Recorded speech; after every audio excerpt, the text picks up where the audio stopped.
Bueno, para mí, mi nombre es Marcelo Guerrieri y para mí es una alegría estar acá, compartir este espacio con amigos. Hace años que nos conocemos acá con Leandro y con Vicky, nos cruzamos constantemente en eventos y de pronto estar en una charla y bueno, esto, compartir con gente que uno conoce y que está en la misma ruta es una alegría. Y bueno, que se hayan acercado acá hoy, en este horario tan anti todo, ¿no? Así que bueno, muchas gracias.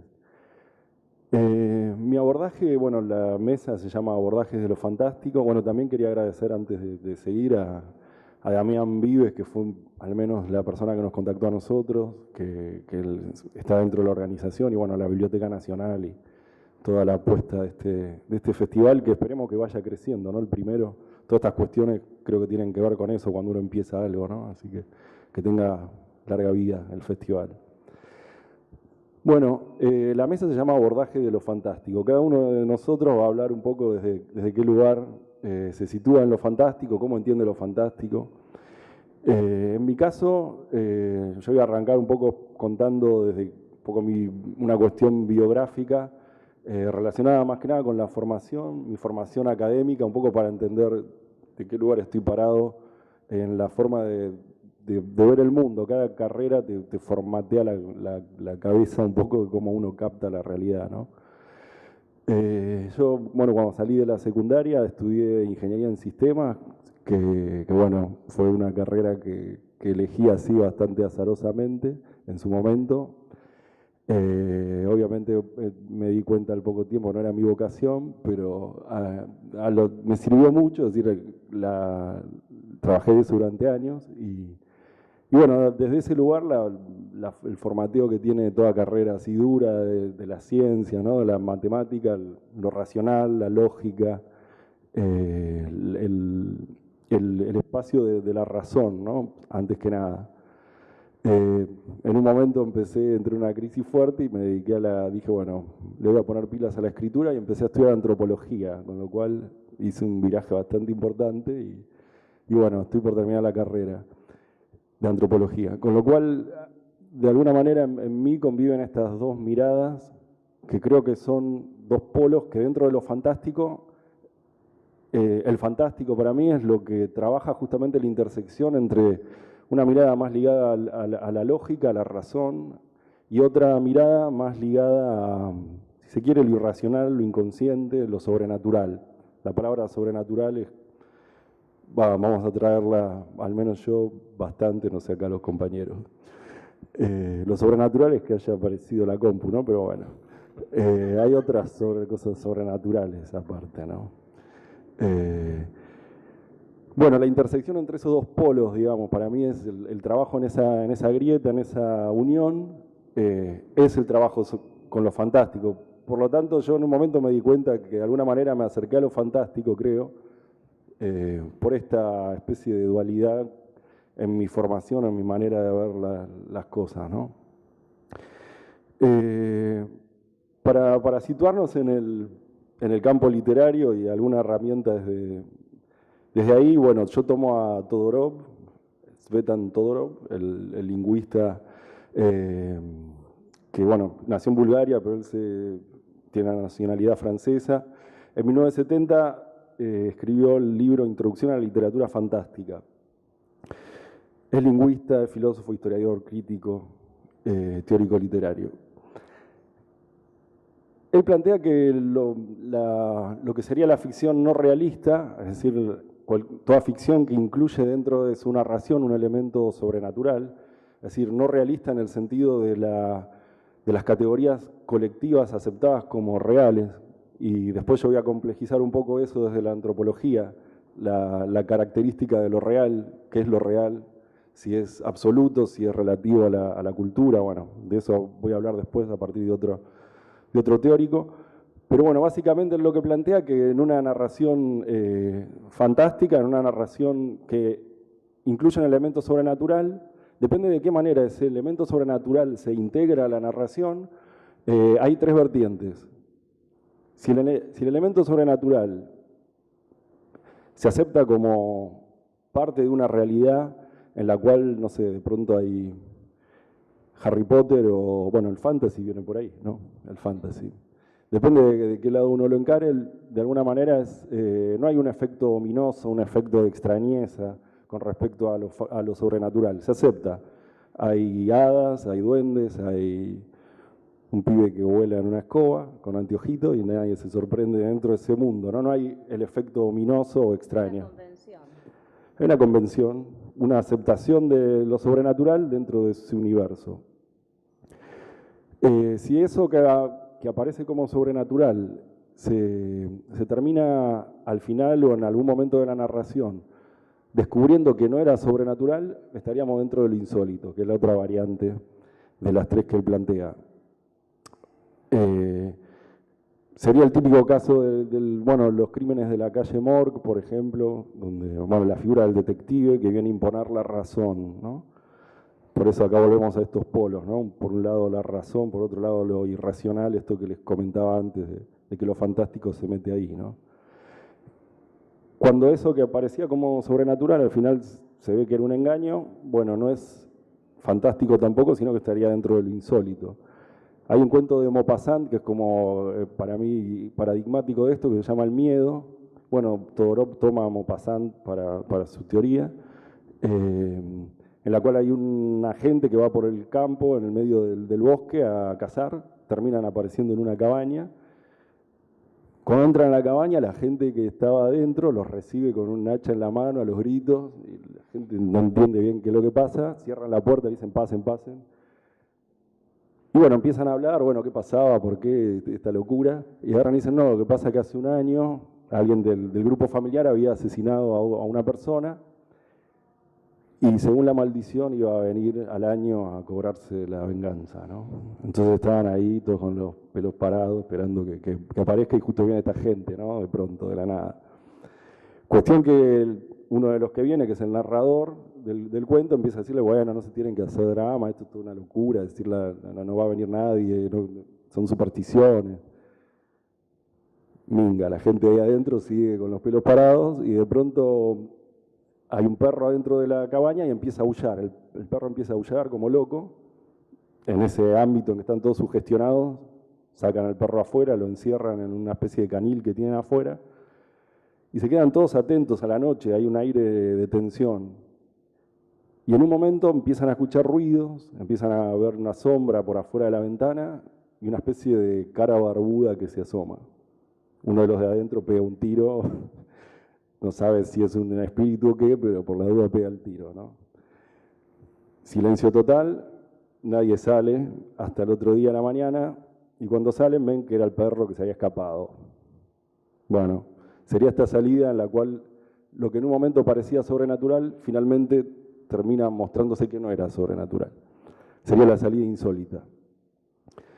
Bueno, lo fantástico entonces sería aquellos cuentos que trabajan con la duda, cuentos o novelas o lo que fuera, cualquier narración, que trabaja con la cuña entre estos dos planos. Aparecen elementos que dentro de una realidad aceptada, socialmente, colectivamente aceptada como real, elementos que no pertenecen a lo real.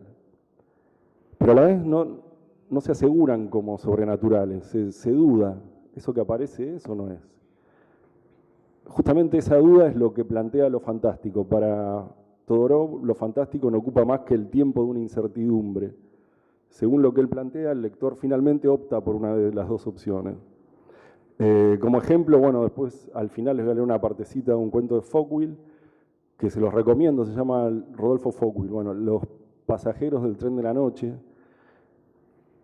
Un cuento en el cual lo que se plantea es en un pueblo, el narrador cuenta que una noche empiezan a venir en el tren de la noche, el tren que viene de Buenos Aires, empiezan a venir soldados de una guerra, que se habían ido a la guerra y que aparentemente habían muerto.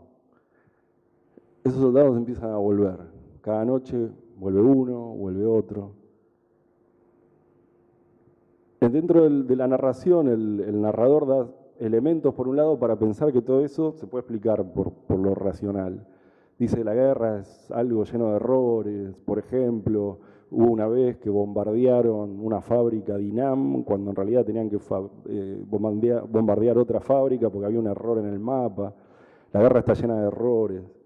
Entonces, lo que plantea es, bueno, puede ser que se equivocaron cuando les avisaron que se había muerto, hubo un error en el telegrama y qué sé yo. Bueno, esa sería la salida insólita. Pero a la vez te da la opción de que pienses que es sobrenatural, porque dice, ninguno de los soldados vueltos, por más que se casó y intentaron tener hijos y todo, no pueden tener hijos, ninguno de los soldados vueltos. Otro detalle, en ningún otro pueblo pasó lo mismo, solo en ese pueblo volvieron los soldados que aparentemente estaban muertos. Otro detalle, por el ambiente, la forma en que los describe el narrador, muestra que cuando se encuentran casualmente en una fiesta, se van como un rincón a hablar entre ellos, como una cosa medio extraña. Bueno, ahí es como el ejemplo clásico, para mí, del cuento fantástico. Te da ambas opciones. Vos elegís finalmente si optás por la maravillosa o la insólita, pero en el medio constantemente está la duda. ¿Es sobrenatural? ¿No es sobrenatural? Esa es la manera en la que yo entiendo lo fantástico y en la que intento trabajarlo. Bueno, yo antes les hablaba de la categoría de lo real. Acá es donde vamos a meter a la antropología un poco. Voy a hacer un ensayo así, espero que salga, voy a hacer una especie de salto mortal a ver qué pasa acá. Pero bueno, son categorías que yo constantemente con este cruce que tengo, es decir, mi oficio es el de escritor, doy talleres literarios. La antropología siempre fue para mí como algo lateral para captar cosas de la realidad y después expresarlas como literatura, ¿no? Entonces, todo el tiempo cuando leo textos de antropología estoy buscando cruces con la literatura, ¿no? Que a mí me cierran completamente. Ahora a ver si cierra la explicación, ¿no? Hay un antropólogo que se llamaba Levi Brühl, sociólogo y antropólogo, que fue uno de los primeros que empezó a intentar indagar sobre las mentalidades, la mentalidad llamada primitiva, ¿no? ¿Qué diferencia hay entre la mentalidad occidental, moderna, regida por la filosofía racionalista y la ciencia positivista, como dice ahí, que conocemos de sobra, es decir, es nuestra realidad, nuestra mentalidad, donde la representación colectiva sobre lo real está atravesada por esos dos ejes?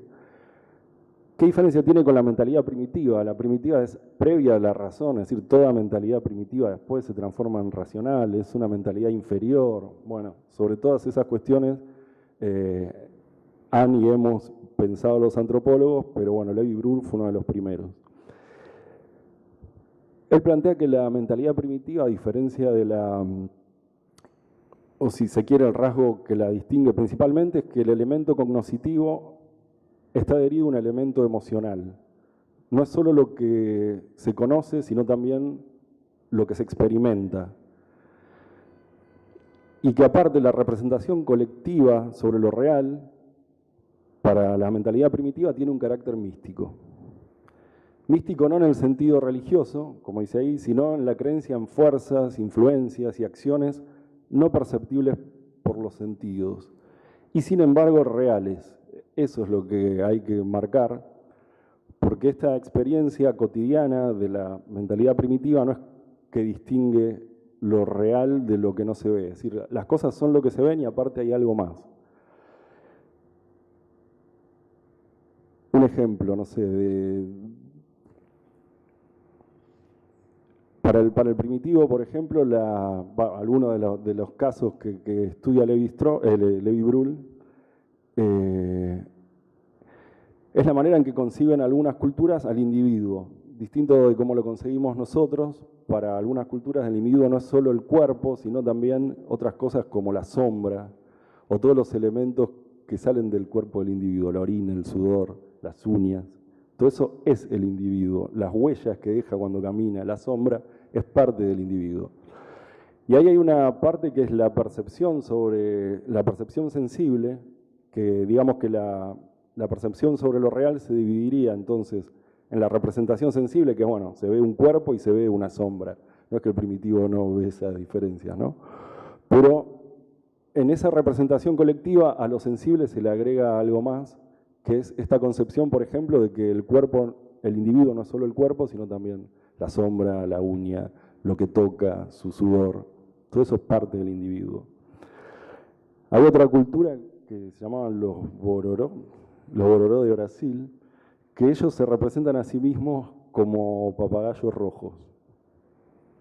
Ellos decían, nosotros somos papagayos rojos, decían. Andá a discutírselo. Y justamente eso es lo interesante, es decir, de que para esta forma de pensar hay ciertas contradicciones de la lógica aristotélica, la lógica del pensamiento racional occidental que se violan, pero que no se viven como que eso genera un quiebre en la... Es decir, no es algo intolerable para la mente primitiva, llamada primitiva, ¿no? Esto de que una cosa no puede ser una cosa y otra al mismo tiempo, ¿no? La ley de no contradicción ontológica. Para esta gente, ellos pueden ser seres humanos y aparte ser papagayos. No es que no distinguen la diferencia, pero pueden ser las dos cosas, ¿no? Como lo metaforizaban como podía ser el capullo, la larva y después la mariposa, una cosa así, ¿no? Entonces esta representación sobre lo real es más sentida que conocida y en algunos casos genera una sensación de comunión con el objeto, el ser o la idea que están representando. Y esto es lo que Lévi-Bruhl llama la categoría afectiva de lo sobrenatural. Bueno, ya les empecé a dar algunos ejemplos, estaban los bororó de Brasil, la representación sobre el individuo. Hay un texto de otro antropólogo que se llama Salins, que narra la triste historia del Capitán Cook. No sé si alguien escuchó, bueno, el Capitán Cook era una especie de conquistador, aunque la categoría era distinta para los ingleses, ¿no? Pero bueno, fueron los que llegaron a Hawái.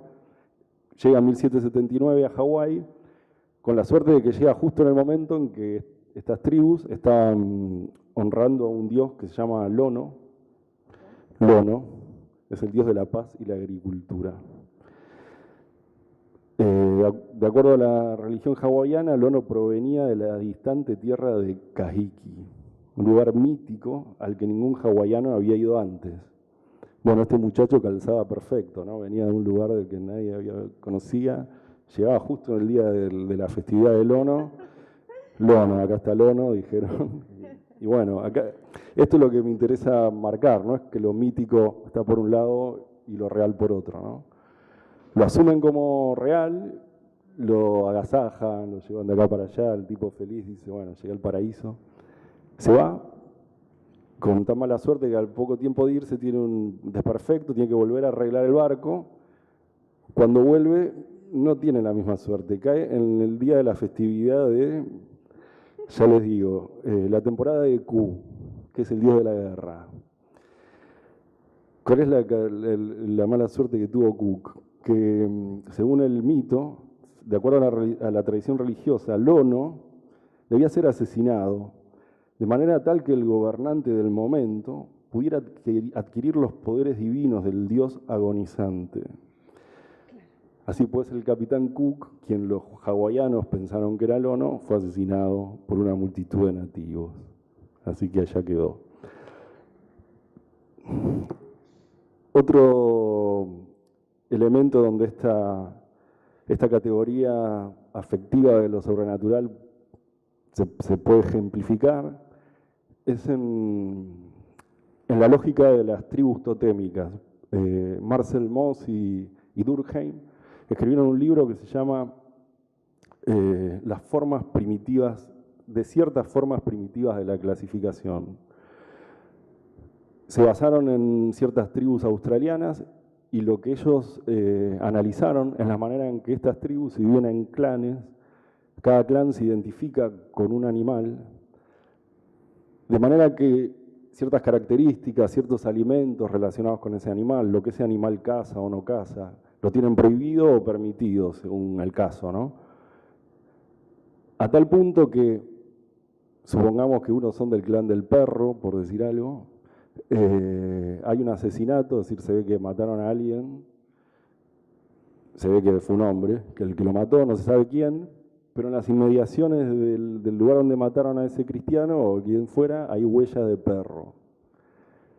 El asesino fue alguien del clan del perro, no hay duda. No es que lo ponen en tela de juicio, van y matan a uno del clan del perro. En ese sentido, acá la categoría afectiva de lo sobrenatural se ve como una experiencia sobre lo real. Es esa experiencia mística en la cual las cosas son lo que son y aparte son otra cosa más, es vivida como la experiencia real. Un poco para ir cerrando y ya le doy el paso ¿quién va a seguir después? Yo. Vicky.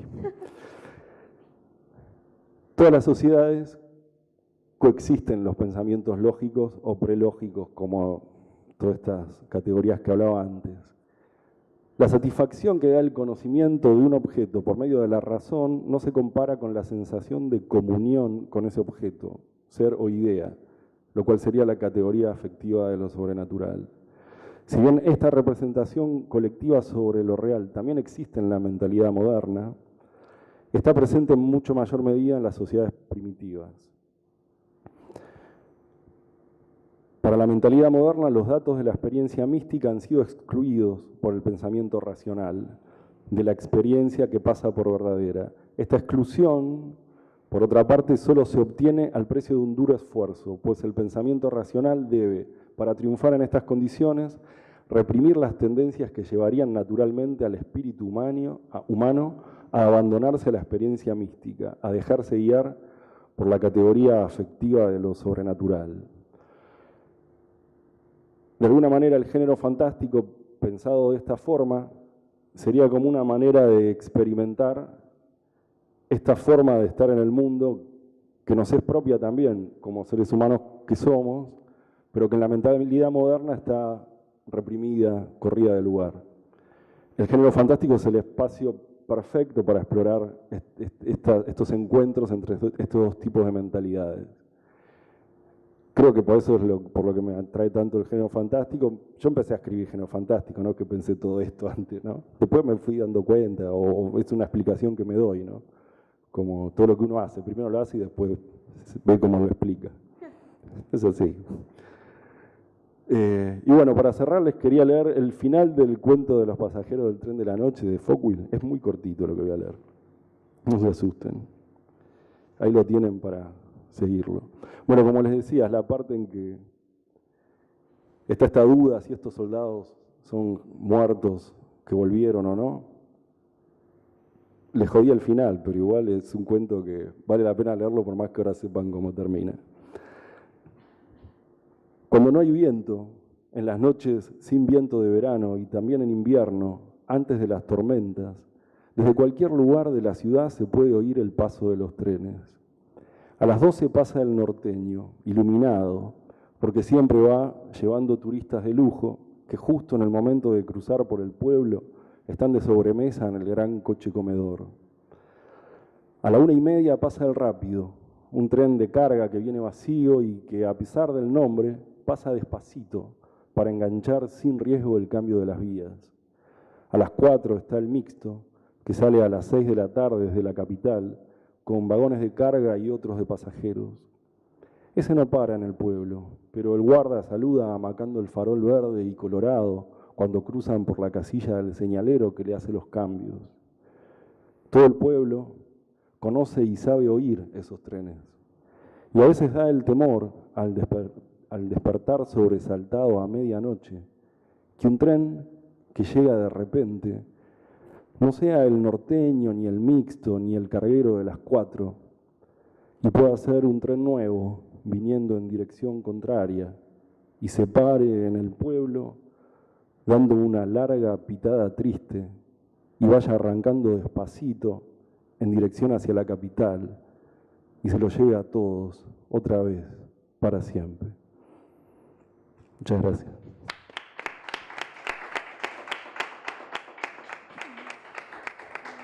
Bueno, le doy paso acá a Vicky Bayona. Vamos. Bueno, si a alguien le interesa, después acá yo traje uno de mis libros, Árboles de Tronco Rojo. Bueno, ¿qué tal? ¿Cómo andan? Marcelo, te corro las cosas. Bueno, la charla se llama Abordajes de lo Fantástico. Entonces yo lo que quise hacer en este momentito que me dieron de exposición fue abrir un poquito la cocina de cómo se van gestando mis historias. Y así como decía Marcelo, que a él lo atravesaban sus estudios, él estudió antropología, ingeniería, y eso se ve, es imposible que no se vea reflejado en su obra. A mí me pasa lo mismo porque yo estudié Bellas Artes y me gustó siempre mucho todo lo que tenía que ver con la historia del arte. Y al momento de escribir mi primera novela, me basé en muchas cosas que fui estudiando a lo largo de esos años y las ficcioné. Entonces lo que quise proponerme hoy fue, más que nada porque me divertía a mí, volver sobre los pasos de esas historias que a mí me gustaban y mostrarles cómo quedaron en la novela. Mi primera novela se llama Camino a Aleteia, que aletheia ya también fue una palabra que aprendí cuando estaba estudiando filosofía en Bellas Artes, en la Prilidiano Pueyrredón, y es una palabra hermosa que significa descorrer el velo para desocultar lo oculto. Es el concepto de verdad como desocultamiento, ¿no? Algo que estaba oculto ahora puede verse y esa es la verdad. Entonces, fue una palabra que me enamoró y que me propuse usar en el futuro y bueno, terminó en esta novela en la que usé la palabra aletheia para nombrar a la isla, a la que va la protagonista de esta historia, que es una capitana de barco que se llama Marion. Entonces la contratan para ir a una isla que se llama Aletheia y quedó el juego de palabras, ¿no? Camino a Aletheia, que es este camino a la isla, y camino a la verdad también, porque el personaje a través de su camino de héroe, en este caso de heroína, va a enfrentarse a su verdad. Bien, bueno, voy a abrir mi PowerPoint en este momento. Marcelo, te saco el tuyo. No hay problema. Les voy contando que perdón, que no, disco extraíble, ahí está, vamos a abrir, ahí estamos, bien. Este señor que ven en la fotografía es Sir Arthur Evans. Esta es una historia que a mí me encantó, porque tiene algo, es como un relato fantástico ya de por sí. Cuando me enteré de esta historia dije, no, esto es genial. Resulta que a mediados del siglo XIX, poco y nada se sabía de los orígenes de Grecia, ¿no? Es como que se contaba la Grecia antigua desde la primera Olimpiada, alrededor del 700 a.C. Y hubo un arqueólogo alemán, Schliemann, que se animó a creer en los relatos de Homero, en la Ilíada, y empezó a investigar y a tratar de encontrar las ciudades reales que concordaran con las ciudades que se nombraban en la Ilíada. Finalmente, siguiendo esos rastros, llega y bueno, descubre Troya, y después descubre Micenas y toda la cultura micénica, que es de alrededor del... yo tenía todos mis apuntes, los dejé en la mochila. Voy a hacer un poco... es alrededor del 1300 a.C. ¿Qué pasa? Le cae este señor, que es Sir Arthur Evans, a Schliemann con una carta de recomendación de su padre, que era arqueólogo, y se interesa sobre todo por unos utensilios de la cultura micénica que parecían incluso más antiguos. Así que se anima a ir en busca de una civilización previa a la micénica. Y así es como empieza a investigar sobre todo el área de la isla de Creta. Y para ese momento el gobierno pedía que se compraran los terrenos si uno pretendía hacer estudios arqueológicos. Este señor Evans reúne el dinero y empieza las excavaciones y desentierra, junto a otra serie de expertos arqueólogos, el Palacio de Knossos. El Palacio de Knossos, que es este que vemos acá, ahora vamos a hablar de este palacio que es precioso, en la isla de Creta, se descubre que tiene una arquitectura laberíntica. Entonces, se dice que fue allí donde vivió el rey Minos y que ahí se dio origen al mito del Minotauro, por su estructura laberíntica. Y además hay referencias al toro. Por ejemplo, en esta fotografía vemos las astas del toro. Dicen que hacían en estas culturas ritos con toros, tauromancia. Se hacían danzas y demás rituales con los toros, que decían que era por el rugir del mar que se asemejaba a los toros. Entonces se hacían... Bueno, el tema del toro vuelve en la segunda parte de esta novela, que no voy a hablar porque todavía no se publicó, pero esto también influye en otra novela que está por salir. Bien, el señor Sir Arthur Evans, descubre el Palacio de Knossos y hace algo que hoy en día se ve muy mal, que es reconstruir a nuevo. Es decir, encontraban frisos pintados y con los pedacitos que tenían, contrató a 2 artistas que lo pintaban todo como les parecía, ¿no? O sea, reconstruyendo lo que estaba y rellenando los espacios que no se veían. Eso hoy en día está muy mal visto, pero bueno, en su momento, imagínense que eran los primeros descubrimientos de este tipo que se hacían. También pintó las columnas a nuevo. Si ven en estas fotos, claramente no estamos hablando de la cultura esta que fue del 1500 a.C.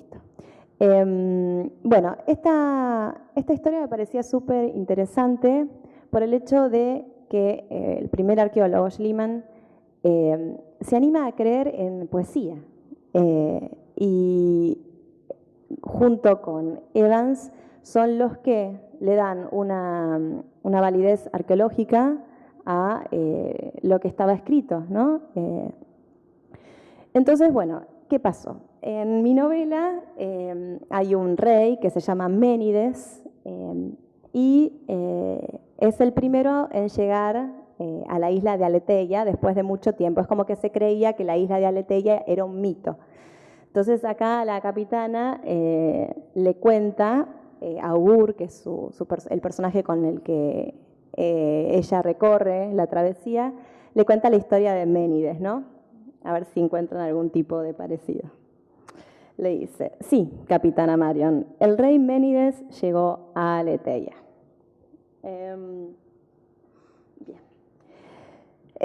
Una vez en el exilio, Ménides se atrevió a creer en la leyenda, se atrevió a creer que aquello que latía en la oscuridad de la fantasía era, por un momento, cierto. Siguiendo caminos que en teoría eran tan solo imaginarios, tras largas jornadas de investigación, logró traducir los nombres de las ciudades mencionadas en los libros de Ogin hasta llegar a la maravillosa conclusión de que todas concordaban con ciudades reales. Bueno, este es la primera alusión. Acá está el señor Evans con una vasija. Bien. Este es el friso del Partenón. Lo tenía en la cabeza cuando describo. Ahora van a ser más cortitos los relatos, van a ser varios y cortitos. Cuando la capitana llega a la entrada continental de la ciudad de Balbos, entonces dice... Okay. Siguió caminando con paso firme por la calle que la conduciría a la entrada continental de la ciudad. Ya unos metros antes de llegar a destino, pudo ver el arco gigantesco que habían construido durante el apogeo de la ciudad los primeros habitantes, con el fin de recordar a quienes llegaban la grandeza del pueblo balbino. El arco era magnífico, compuesto por 2 columnas monumentales y un impactante friso que narraba en imágenes guerras y héroes del pasado. Bueno, esto tiene una anécdota también. Cuando yo era chica, vivíamos en Parque Chacabuco y de vez en cuando íbamos a una zapatería que quedaba a 2 cuadras de mi casa y la zapatería esa me daba mucho miedo. había mucho olor a zapato, no sé, hay olor, la zapatería tiene un olor muy particular. Y tenía una imagen, un póster de este cuadro de Murillo que junto con la zapatería, que era algo sombrío, terrible, era aterrador. Y esto lo rescato en un momento, la capitana entra en una de las sedes secretas de la cofradía que la contrata, que es una zapatería. La utilizan como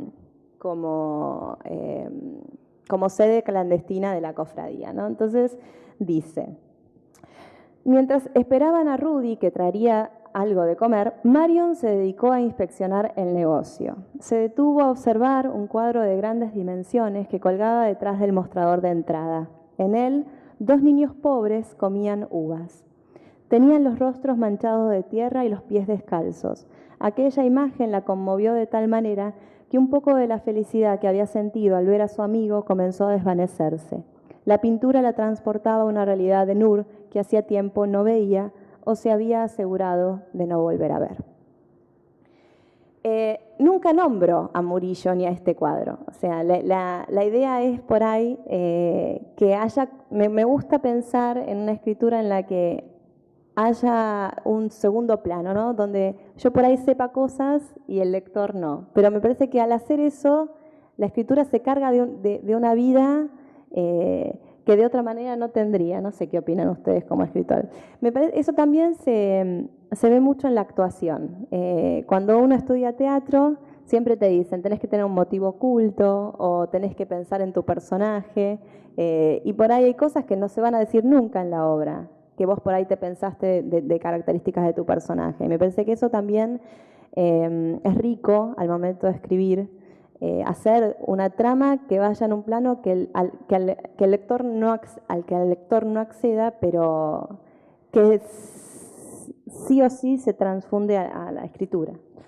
Este capítulo de la zapatería, acá es una imagen de los borradores, ¿no?, del libro. Acá lo tenemos. Cada capítulo empieza con un dibujito. Por suerte tuve la oportunidad de ilustrarlo también, así que la zapatería del rey empieza con estos zapatos, que no son otros que los zapatos de Vincent van Gogh, este cuadro que es icónico de Van Gogh. En 1886 lo pintó. Y acá tenemos la máscara de Agamenón. En la historia, les voy a hacer spoilers, perdonen. La capitana, cuando va a la isla, se lleva un arma. El arma que se lleva es la máscara de Lea, que está inspirada en esta máscara que es la máscara de Agamenón, que la encontró Schliemann, el arqueólogo este que nombramos antes. Se llama la máscara de Agamenón, pero no es de Agamenón. Finalmente descubrieron que era 300 años más vieja, anterior exactamente, pero bueno, le quedó el nombre y pobrecita se lo dejaron. Y acá está el capítulo que abre el anterior al final, en donde está esta máscara de Lea, que es por supuesto muy parecida a la de Agamenón. Bueno, en la isla hay 4 árboles gigantescos en donde Marion tiene que pasar distintas pruebas. Esto vino a raíz del concepto, la cosmovisión mesoamericana del mundo, en donde decían que había un árbol gigantesco en el centro y 4 árboles gigantescos en el norte, en el sur, en el este y en el este, en los puntos cardinales. El árbol gigantesco del centro lo omití, pero sí puse 4 árboles en los que Marion se enfrenta a esta verdad, ¿no? Acá hay otra imagen. La cosmovisión mesoamericana es súper rica y también habla mucho de la dualidad. Por eso en uno de los árboles hay 2 hechiceras con las que Marion se tiene que enfrentar, que son siamesas, representando esta dualidad. Acá está el comienzo de uno de los capítulos. A cada árbol le puse un nombre, se llaman Quercus robur, Drus, Caerques y me estoy olvidando de otro. Quercus robur, Drus, Caerques y cásanos. Las tres palabras significan roble en diferentes idiomas. Bien, pasamos a otro libro. Esto fue todo de camino a Aletheia. Hablando de la cosmovisión mesoamericana, este es el dios Tlaloc, que es mi dios preferido. Habitaba el noveno cielo, Tlalocán, y según la cosmovisión maya, aquel que moría en un ambiente acuoso, por ejemplo ahogado, iba al noveno cielo junto con Tlaloc. Y era el que se ocupaba de hacer llover, por ejemplo. Decían, había varias maneras de representar esta lluvia. Por ejemplo, una decía que enviaba serpientes a la tierra que se llenaban de agua y cuando estaban llenas iban al noveno cielo donde estaba Tlaloc, las golpeaba con un palo y llovía. Genial. Se le reconoce por las anteojeras, el tocado, los dientes. Y cuando voy a escribir mi segunda novela, que se llama Dalila y los Tritauros, a mí me gusta, así como había estructurado la novela de Marion en base a la palabra aletheia, que era la verdad, en me propuse estructurarlo a través en base al agua y a la tristeza. Y como Tlaloc es el dios del agua, ¿no? Una de las ciudades se llama Locta, que es un juego con las letras de Tlaloc. Y además, la palabra Tlaloc la etimología es de Octli y Tlalli, que es licor de la tierra, que es el agua, ¿no? De lo que se nutre la tierra. Y otra de las obras en las que me inspiré para una de las partes que ahora les voy a leer es esta puerta monumental que hizo Rodin, que es la puerta de los infiernos, en donde van a ver que está la imagen del pensador, es donde originalmente apareció la imagen del pensador, que después replicó incontables veces, ¿no? Y lo loco fue que yo tenía la imagen de esta puerta en mente cuando escribía esto que ahora les voy a leer. Y después, ahora investigando un poquito más sobre la puerta, porque iba a hablar de ella, me enteré que hay coincidencias con el relato que escribí. No sé si estarían en algún sector de mi cabeza, pero esta puerta fue un encargo. Y Rodin estuvo trabajando muchos años en ella hasta que murió en 1917 y lo ayudó Camille Claudel. El tema, en mi novela hay un ebanista, que es el maese, al que le encargan la construcción del portal de la tristeza y dice que al momento de hacerle el encargo, empieza a trabajar en este portal, pero no le habían pedido que en ese portal se reflejara la tristeza. Y él dice que no podía, como que trabajaba y no lo satisfacía nada, ¿no? Y le cuenta a Dalila, que es la protagonista, que después de un tiempo de estar intentando y no lograr nada, se fue de vacaciones con su mujer y con su hija, y la hija muere ahogada en el mar. Entonces dice que como una ironía, la vida se encargó de presentarlos a él y a la tristeza. Y cuando vuelve, se pone a trabajar en la puerta como un loco, es lo único que le da tranquilidad, y eso le cuesta la pérdida de su esposa, porque finalmente no puede estar con él en ese estado, y se dedica durante años a construir ese portal de la tristeza. Y cuando llega a Dalila, que es la protagonista, le cuenta esta historia y dice,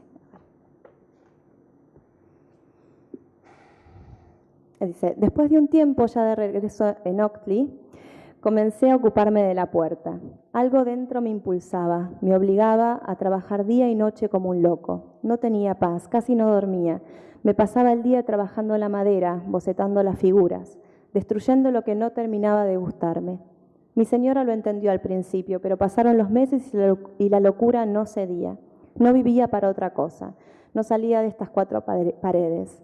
Me traían la comida, cuando ya no podía mantener los ojos abiertos dormía unas horas. Y aquel frenesí me costó los nervios y lo que es peor a mi propia esposa, que no pudo soportar el duelo de Aisha conmigo en este estado. La dejé sola con su dolor, porque yo no podía con el mío propio. El único consuelo que hallaba era tallar mis piezas. Un día me encontré con que mi mujer se había marchado, no me importó. Sentí alivio de que al fin fuéramos tan solo mi trabajo y yo. Desde entonces mi vida se redujo a la construcción del portal de la tristeza. Día a día, año tras año, sentía que, mientras estuviera trabajando en él, ahí ya estaría conmigo, como si la labor en la madera me acercara a su recuerdo. Y finalmente, este portal estaba cubierto. Dalila se da cuenta de que el portal está ahí, que está cubierto, y dice esto. Entonces el hombre se acercó con pausa al enorme cortinado y tiró de él. La tela gris cayó pesada al suelo y la habitación volvió a llenarse de danzarinas partículas de polvo. El sol se asomó de nuevo por la ventana, inundándolo todo, para que Dalila se enfrentara al más extraordinario trabajo, un portal excepcional en el que cada centímetro de madera había sido tallado y transformado en una forma increíblemente bella.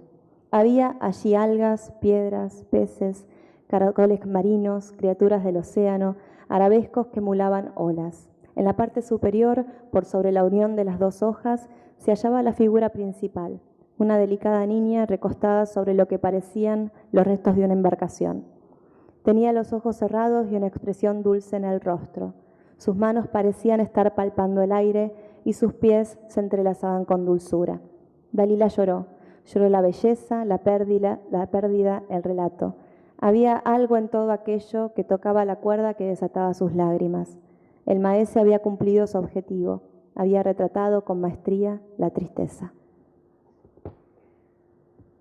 Bueno, y la última mención es esta pintura, que es en mi última novela, que es Los Monos Fantasma, que es un policial medio divertido, medio de terror para chicos más chicos, en la que el detective, bueno, en realidad es un psicólogo que se encarga de convencer a los fantasmas de que pasen a otro lado. Va a un hospital y se encuentra con una chica que tuvo una aparición de monos fantasma y está en un manicomio.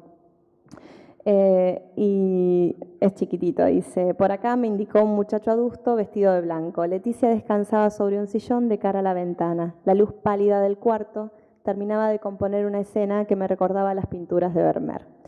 Esta cita es claramente textual, ahí no hay nada detrás. Bueno, básicamente eso es el recorrido que hice de la historia del arte en mis novelas. Espero que les haya resultado interesante y muchas gracias por la atención. Vamos a dejarlo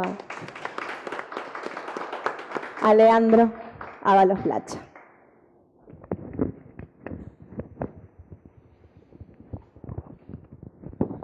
Hola, como dijo Marcelo y Victoria, gracias por venir.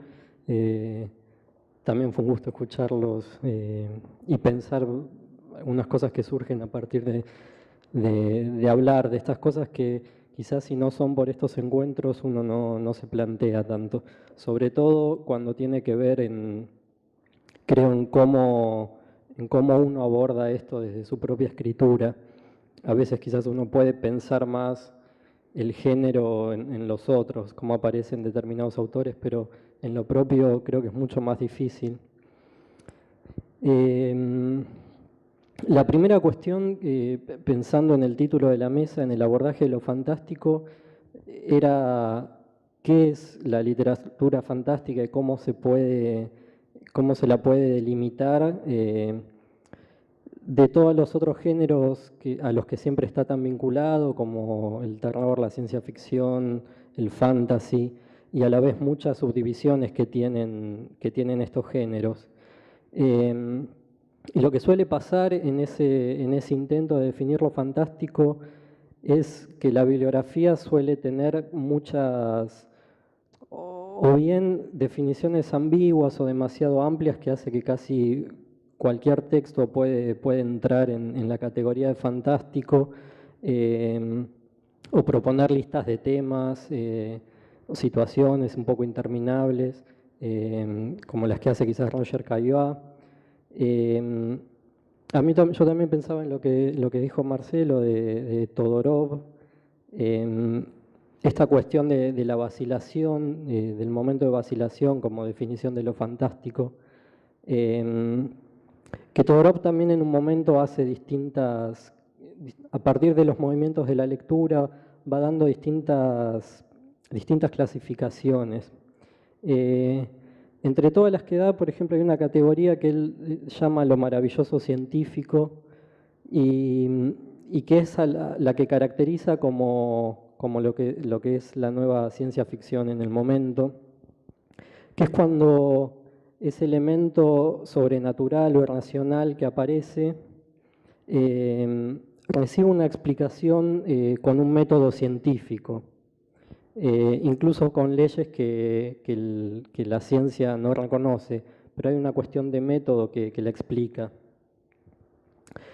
Pablo Capana también al pensar la ciencia ficción y todas las definiciones, toma una de la escritora Judith Merril, que habla de la ciencia ficción como una literatura de la imaginación disciplinada.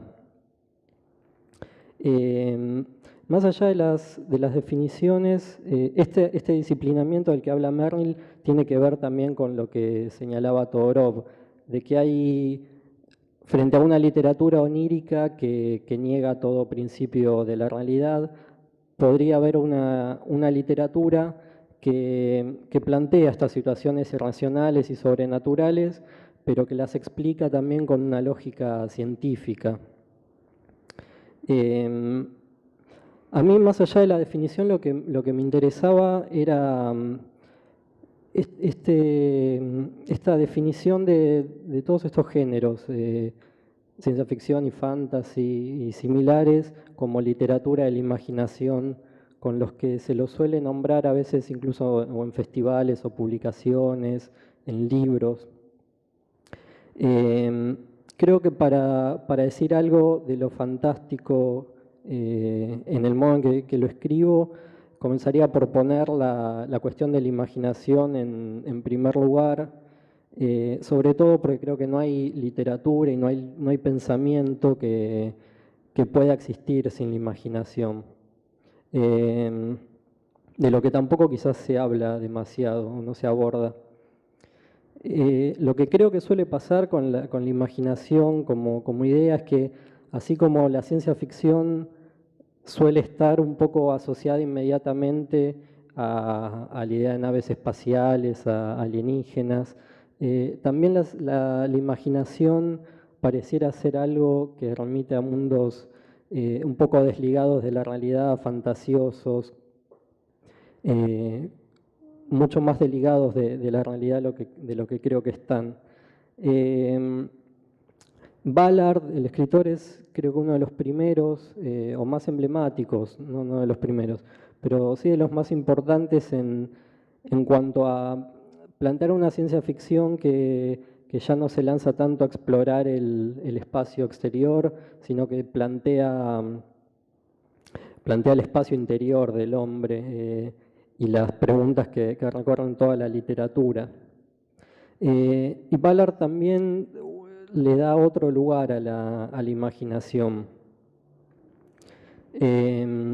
Para él los mundos oníricos que se presentan en estos textos es como son un equivalente externo del mundo interior del escritor. Y en la fantasía especulativa se permite un poco el cruce entre la realidad y los mundos de fantasías y conectar esos dos mundos y esas dimensiones aparentemente inconexas. Creo que en el modo en que escribo suele aparecer una zona de la imaginación que tiene que ver con una distorsión de la realidad, donde hay una realidad que aparece un poco en cortocircuito y quizás en ese punto de forma fantástica. No creo que haya una literatura que no hable de este mundo. Y en esa imaginación fantástica me parece que se reelaboran los mundos internos de los escritores, los elementos que uno lo formaron, como lector, la música, el cine, los libros que leyó, los recuerdos, las experiencias. Como hablaba Marcelo, creo, de la formación en los estudios, o lo que Vicky contaba de olores como la zapatería, cuadros. Creo que a veces al acercarse a estos géneros, a fenómenos de la cultura popular o el humor, o a un cine que podríamos llamar de clase B,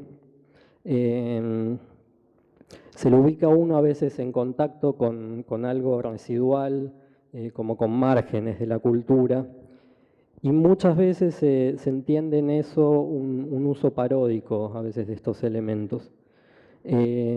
Lo que intento escribir se vincula con esa zona, pero antes que pensar en una intención paródica, por el contrario, creo que lo que me interesa es buscar ahí la posibilidad de un relato o de una óptica que me resulte interesante.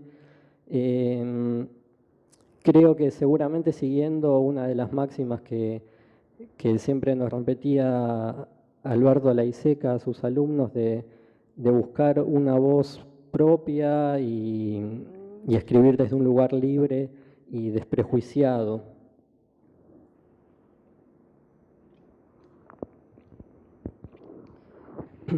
Y en esa misma búsqueda y en ese cruce de lo personal y lo imaginario, también se van elaborando los géneros. Si pienso en mis novelas, creo que hay climas, referencias o personajes, situaciones que las vinculan mucho a estos géneros, al terror, sobre todo a la ciencia ficción, pero que nunca aparecen de forma pura tampoco. Una de mis novelas se llama Massachusetts, que es una novela donde hay un personaje de una zombie, y que la literatura zombie, digamos, también ya va constituyendo en alguna parte del mercado una especie de subliteratura, de subrama, subgénero. Creo que posiblemente alguien que disfrute de estos textos se siente un poco decepcionado con la novela, pero tampoco entra, me parece, en la literatura zombie. En la novela hay, digamos, una inversión del principio de supervivencia que suele haber en estos textos, donde no hay una civilización acá que tenga que sobrevivir tanto a los zombies, sino este personaje zombie que va a tener un poco que sobrevivir más a nuestro mundo cotidiano. Y esta novela comienza, creo que con el modo en que están presentes estas dimensiones de lo real y lo imaginario en toda la novela y en otras cosas que escribo. Y la novela comienza con el encuentro de unas maestras jubiladas en un bosque con esta mujer que es una zombie que está tirada por ahí. En la novela aparece una realidad digamos, más reconocible del conurbano, de la zona sur del Gran Buenos Aires, siempre cruzada con un mundo onírico, fantástico, humorístico, que va deformando a la vez esas referencias que suenan, pero que siempre están un poco movidas. Que va construyendo otra geografía sobre esa primera, como si fuera, creo que una imagen medio en 3D que uno mira sin los lentes. En otro libro que se llama Medianera también tiene que ver con un lugar, un barrio similar al de Massachusetts, y que tiene que ver con el lugar en el que me crié, básicamente, un barrio típico del conurbano, de clase media, de casas bajas, donde sobre todo el tipo de relaciones que permitía este espacio me servía a mí para contar las historias que están siempre un poco vecinas, que se tocan, pero que nunca se cruzan tampoco de forma plena.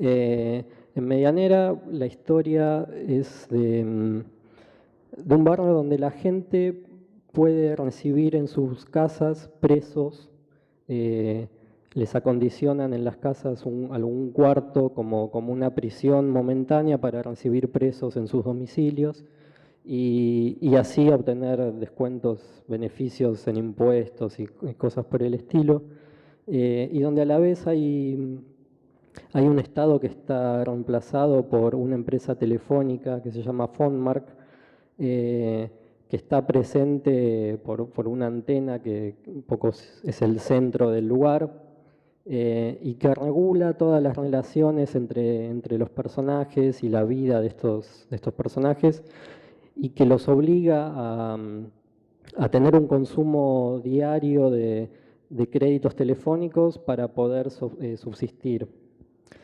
En ese punto la novela construye o se acerca a lo que sería una distopía, como esta realización de un futuro de una forma negativa. Y creo que si bien está presente la distopía, pero como un poco como el escenario donde se empiezan a contar otras historias que hace que a veces prevalezcan otros géneros. Quizás hay una historia que está más cercana al melodrama, generalmente todos los capítulos tienen que ver con una casa distinta y las distintas relaciones que se generan entre los que viven en esa casa y los presos que reciben en el domicilio. Una de esas historias tiene que ver con la relación amorosa que se produce entre una mujer y su preso. En otros hay un matrimonio que utiliza a sus presos para montar una especie de circo romano, de luchas entre sus presos y animales. En otro hay un reductor de cabezas que hace experimentos científicos con las presas que tiene en su sótano. Y hay otro capítulo que quizás me parece que es el más cercano a la idea del fantástico puro. Es un capítulo donde hay una casa en la que el patio opera como una especie de patio de las maravillas, donde hay fenómenos de apariciones y transmutación, y que quizás se mueve en forma más plena en esa condición de la vacilación de la que hablaba Marce. Creo que también las dos novelas están atravesadas por la catástrofe de forma más o menos explícita. Y volviendo a Ballard, que tiene muchas novelas sobre cataclismos, y que es algo además muy presente en estos géneros. Él decía que el mundo que el mundo que el escritor destruye en sus novelas es el mundo propio del escritor, pero no como un mero acto suicida, sino por el contrario como la afirmación de la imaginación, que desafía una realidad irremediable y reductora, y que lo hace haciendo con las mismas leyes de esta realidad sin sentido. En ese punto la ciencia ficción es como una celebración de las infinitas posibilidades de la vida que la naturaleza fue incapaz de crear. Yo creo que esta celebración de la imaginación de esas infinitas posibilidades de la vida es extensible a la literatura en general, de forma más o menos realista o verosímil. Y por último, una cuestión que me parece importante con los géneros, creo que tiene que ver con el mercado. digamos, son géneros que en su momento están también muy vinculados a los fenómenos de las culturas de masas, donde, digamos, hay un mercado que orientaba muy claramente distintas historias para sus distintos lectores, ¿no? Historias de aventuras marítimas, aventuras en la selva, historias de cowboys, de científicos. Muchas veces es el mercado, más allá de lo que uno discute, de las teorías y definiciones, es el mercado el que define la literatura de género, qué es lo que leemos como terror, como ciencia ficción.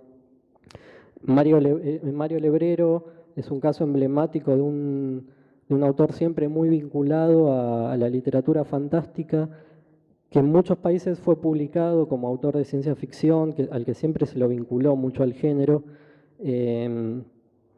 y que si uno lee, por ejemplo, el libro de entrevistas que compiló muchas entrevistas a Lebrero, lo que más llama la atención es cómo siempre le preguntan por la ciencia ficción y cómo siempre él se aleja y se distingue y expresa incluso un poco su desagrado con el género. Por eso en ese sentido a veces creo que leemos o tenemos estas clasificaciones un poco impuestas por el mercado, y que si el mercado acaso no nos muestra nada como literatura de ciencia ficción argentina de terror, surge acaso la pregunta de si existe o no el fantasy argentino o la ciencia ficción argentina. Eso solo. Gracias.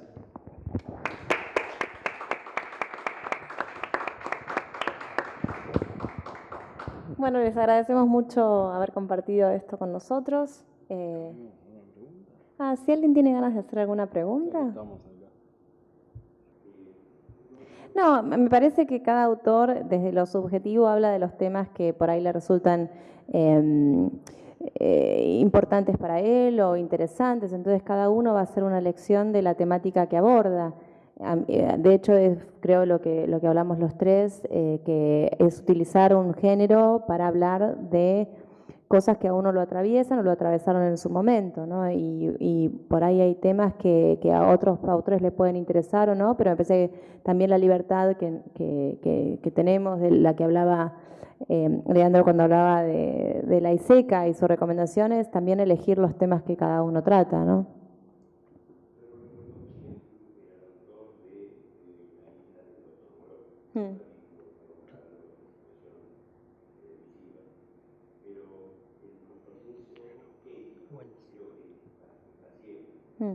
Sí, no, siempre hay un compromiso, o por ahí donde residen los compromisos de cada autor, ¿no? ¿Alguna otra pregunta? Sí. No, más que una pregunta, en realidad un pensamiento que me surgió mientras todos ustedes exponían, y tiene que ver con esto de la imaginación. Cada escritor desde su lugar, desde lo que le gusta, lo que le interesa, cómo este género, que tiene tantos subgéneros, denominaciones, versiones, que lo fantástico, que el fantasy, que ciencia ficción, etcétera, realismo mágico podemos meter también, hay tanto, pero que en definitiva me hizo acordar a algo que decía Foucault, que digamos no hacía literatura, pero escribía sobre literatura.